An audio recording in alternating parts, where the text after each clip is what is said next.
Sa grave threats po, ito yung tinatakot mo ang isang tao. Tapos yung panakot mo sa kanya is also a crime. Tatandaan niya na, for example, sabi mo, pag di mo ginawa ang gusto ko, papatayin kita. Ang pagpatay po ba is a crime? Yes.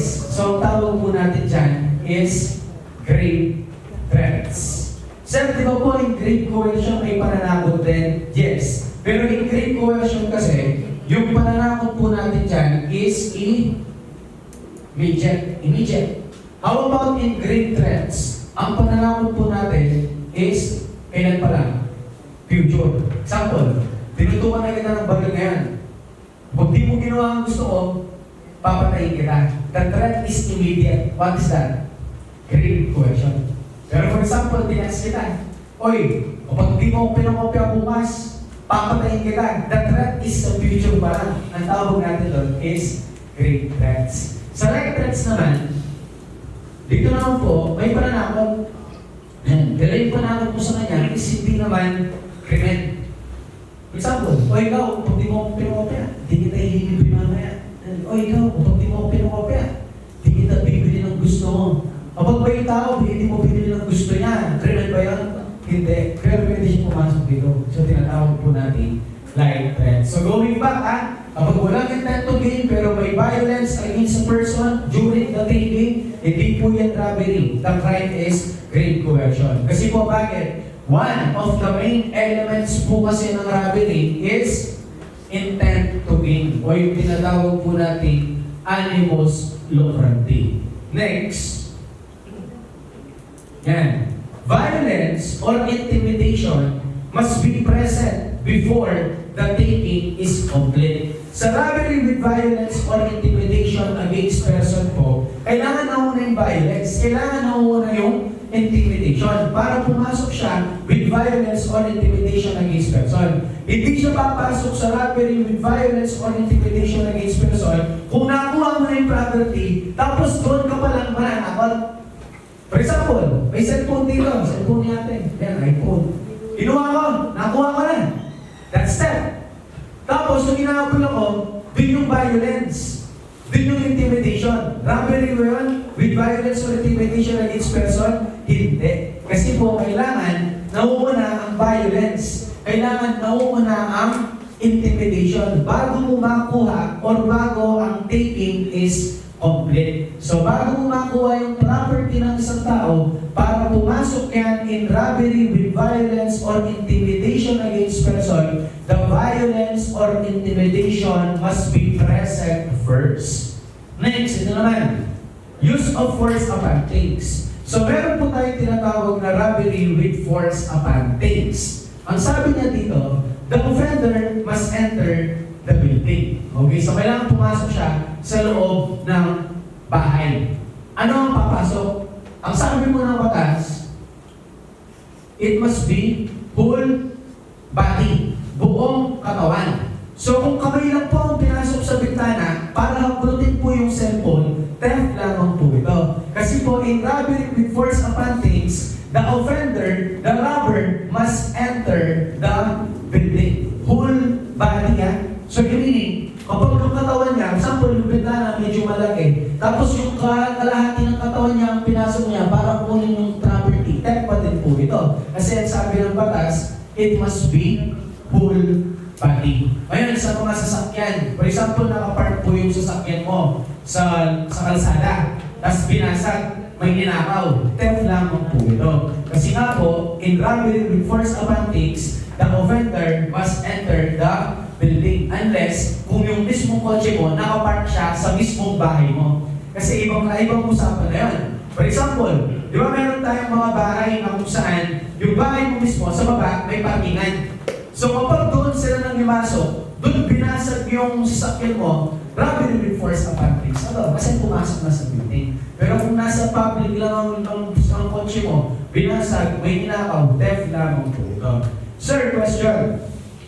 What if po yung dalawa sa isang situation present, let's say, may violence or intimidation and force upon things? Ano po ang pipili ko? Manalig po yung robbery with violence or intimidation against person. So kapag for example, sa tanong, both of the situations nandyan. May force upon things, may violence or intimidation. Anong pipiliin natin sagot? Robbery with violence or intimidation against person. Kasi ma-observe na po nun yung robbery with force upon things. So ito number 1 yan.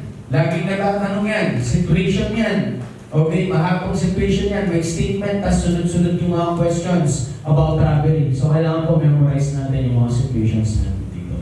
So yan, question. A robber breaks into a store after hours by breaking the glass door, forces open a safe, removes money, and exits. So breaks into a store. So meaning pumasok siya. Ayan, breaking the glass door. Sinira niya yung glass door, yung pintuan. Kinuha yung safe, kinuha yung pera, umalis. Which classification applies? So ano po ba yan? So alisin na natin yung qualified theft. Mamaya pa yan eh. Alisin muna natin yung theft. Di ba sa theft, yan yung tatlo lang yung elements. By taking of personal property, tapos pagmamayari ng iba, may intent to gain. That's theft. Qualified theft naman, basic example. For example po yung yaya. Servant ninyo, pinagnakawan ka. That's qualified theft. Basic example pa lang. So dalawa lang ang pagpipilian mo dyan. Is that violence or intimidation or force upon things? Nagkaroon ba ng violence against person? Wala. Ano lang ang ginawa ng nagnakaw? He breaks the glass door. Pumasok pa siya? Yes. Ayan, breaks into a store. So ang tawag natin dyan is robbery with force upon things. Several din may binasag, pero di naman po pumasok. Let's say, binasag. Tandaan na, binasag yung glass door, tapos kinuha yung cellphone. Hindi naman pumasok. So, ang crime po natin doon is theft. Kasi robbery with force upon things, the robber or the person must enter the building. Pumasok dapat siya. Kaya di naman pumasok, theft po ang ibibigay natin sa buwan. Okay? Example yan ha, baka picture nito, tapos ibang example yun. Next.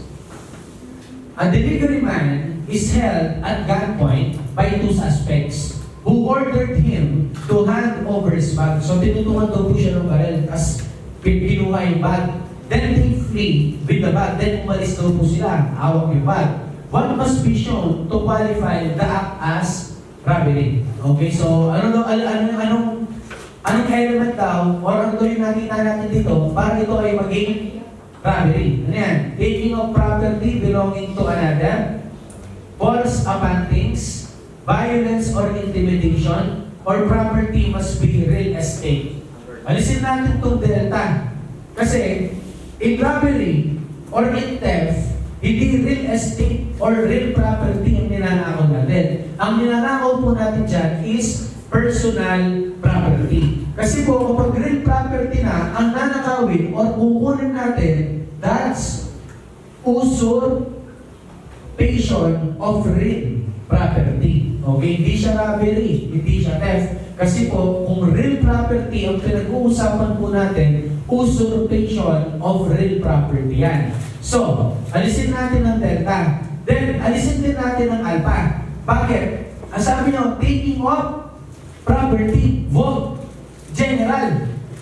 In robbery kasi, or in theft, taking of personal property. So, hindi lang basta dapat property. So, dalawa lang yan. Force upon things or violence or intimidation. So, ano ba yung meron dito? Tinutungan ka ng baril para kunin yung bag mo. Force upon things ba yan? Hindi. Directed sa person. So, that is violence or intimidation against person. So, let's say, pumasok sa bahay, tinutungan ng baril.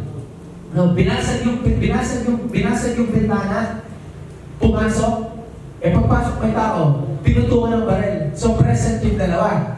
Okay, may force upon things, may violence or intimidation against person. Sinong mananalo? Still, violence or intimidation against person. Next. During a robbery using intimidation, the victim's purse is taken At the moment the thief gains possession of the purse, the taker is apprehended before fleeing. Is the crime consummated? Ang sabi daw po dito, purse, wallet, sabi natin purse, lalagyan ng pera. Okay? Nakuha na. Hawak na ng magnanakaw. Pero bago umalis yung magnanakaw, nahuli sila. Is the crime consummated? That's the question eh. Tapos, ginawa sa'yo na may intimidation. So dahil may intimidation, matik robbery yan.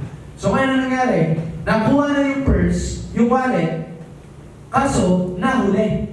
Ang tanong, consummated na ba yan? So ang sagot natin dyan is yes. Okay? So ngayon, bakit yes? So dalawa na lang ha, B at saka D. Bakit yes? Kasi po, in robbery, the moment na nagkaroon ng possession ng magnanakaw, it is already consummated. So ano ang tamang sagot? But only if the property removed from the building or since the taking is complete. The answer here is bravo. Consummated na siya kasi yung taking is tapos na. Wala naman po kasi frustrated na robbery. The moment the robber gains possession of the personal property na ninanakaw niya, consummated na po ito. So that's bravo. Next.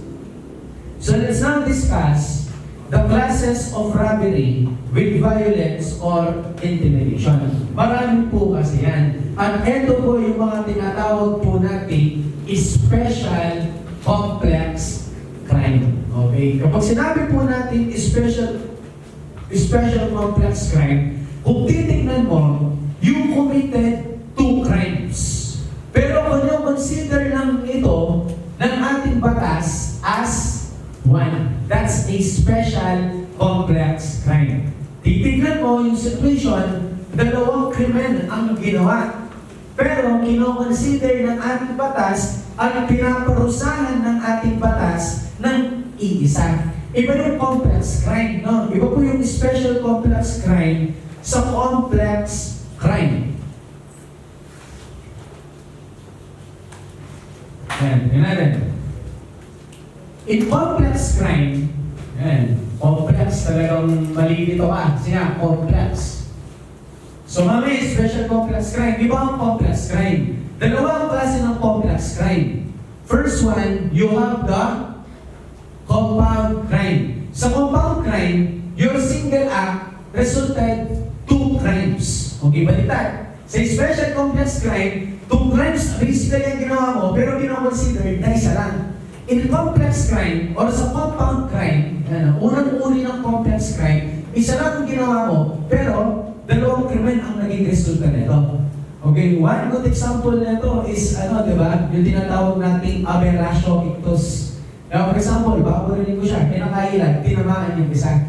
Okay, so dito, possible attempted murder, yung isa consummated murder. Isang act, pero yung krimen, dalawa. And tatandaan, in compound crime, ang parusa is the highest. Okay, kung ano yung mas mataas na parusa, yun yung ipapataw po natin sa tao. So that's compound crime. O ano naman po yung isa?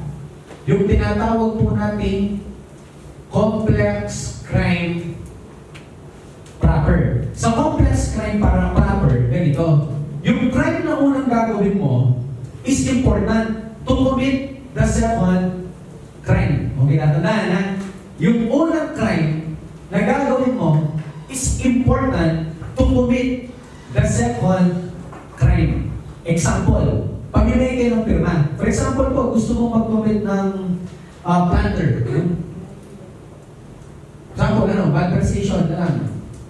Mangungurakot ka ng pera ng ating gobyerno. Pero magagawa mo pa lang ito kapag pineki mo yung mga dokumento. So anong tawag natin sa pamimigay ng documents? We call it as falsification. So hindi mo magagawa ang malversation kung di mo pepekein yung mga dokumento. Ang tawag natin dito is complex crime proper. Yung unang krimen na gagawin mo is important or needed to commit the second crime. Okay po? So that's falsification muna. Pepekein mo yung dokumento, okay, para makumit mo ang pangungurakot or malversation. So that is complex crime proper. So dito ako kay Papa nito, ito lang ang clue na gagamitin mo. Ano yung to. Forgery at saka counterfeiting. Kapag documents, falsification. Kapag signature, forgery. Kapag banknotes, pera, that is counterfeiting. Tatandaan niya, ilang clue nyo? Documents, falsification, forgery, signature, counterfeiting, pera. Sir, ano ang pinagkaiba? Ito lang, glow na tayo, siyempre, patara sa slang. Ano ang pinagkaiba ng malversation, plunder, at saka yung tinatawag po natin technical malversation. Ito yung clue na gagamitin nyo. Kapag babasahin mo yung batas, malilito ka dyan. Pero madali lang siya. Tingnan nyo. In malversation, one act. Okay, one act lang ang ginawa mo. In plunder, there is series of acts. Di ba yung definition natin sa plunder? Yan yung kapag nagnakaw ka ng umabot na ng 50 million plunder, pero may kulang. Papasok lang yan sa plunder kung may series of acts. Kasi po, kahit nagnakaw ka ng 50 million, or mas marami pa, kahit 1 billion man yan, kung isang beses mo lang ginawa, one time, big time mo kinuha, that's malversation. Kasi po sa plunder, there must be series of acts. For example, 25 million na yun, 25 million bukas, that's plunder. Pero ginawa mo ngayon, 50 million, one time, big time, that's malversation. How about technical malversation? Sa technical malversation, ginamit mo naman yung public funds. Pero ang binili mo, iba kung ano yung intended talaga. Example, pinapabili ka Clover, binili mo Cobra. That's technical malversation. Sa layman's term. Dito, for example, yung pera, pambili ng computer, ng DOST. Pero binigay mo sa DOH. That's technical malversation. Ginamit sa ibang bagay yung pera or public funds ng ating gobyerno. So dito naman tayo ngayon. Nag-gets po ba yung complex crime? So dito naman tayo ngayon. Special complex crime. Or yung tinatawag po natin composite crime. Pareho lang yan. Special complex crime or composite crime, pareho lamang po. So in special complex crime po, dalawa. Kung titignan mo, dalawang krimen ang ginawa. Pero pinoconsider lang at pinaparusahan lang ng ating batas bilang iisa. That's special complex crime. So, siyempre, pag-uusapan natin dito, yung special complex crime in robbery. Yan, kung gusto nyo siyang basahin, magkikita niya yan, Article 48. Yan, so dito naman tayo. Robbery with homicide. Pero, sa lahat ng to, tatandaan na, sa lahat ng i-discuss natin ngayon, ng special complex crime ng robbery, ang main intent talaga na gusto mong gawin dyan is robbery. Yan talaga yung intention mo. Magnakaw. Tatandaan na, in special complex crime of robbery, na lahat na i-discuss natin dito, ang kailangan mo talaga, or ang gusto mo